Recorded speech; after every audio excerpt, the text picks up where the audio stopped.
بسم اللہ الرحمن الرحیم۔ محترم ناظرین، سب سے اچھی اور سب سے بدترین چیز دوستو ہمارا چینل بھی سبسکرائب کرے۔ کسی زمانے میں حضرت لقمان رحمت اللہ علیہ ایک رئیس کے غلام تھے۔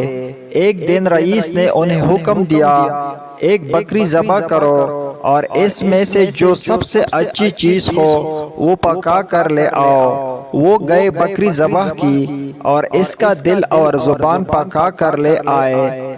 دوسرے دن رئیس نے پھر حکم دیا ایک بکری ذبح کرو اور اس میں جو سب سے بدترین چیز ہو وہ پکا کر لے آؤ۔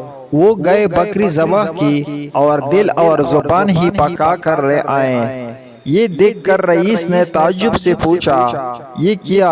میں نے بہترین چیز پکا کر لانے کے لیے کہا تو آپ دل اور زبان پکا کر لے آئیں، اور آج جب میں نے کہا کہ بدترین چیز پکا کر لے آئیں تو پھر آپ دل اور زبان پکا کر لے آئیں۔ بھلا یہ کیا بات ہوئی؟ اس پر حضرت لقمان رحمت اللہ علیہ نے فرمایا، جناب اگر یہ دونوں چیزیں صحیح ہوں تو بہترین چیزیں ہیں، اور اگر یہ دونوں چیزیں خراب ہو تو پھر بدترین بھی یہی ہے۔ رئیس ان کا جواب سن کر بہت خوش ہوا۔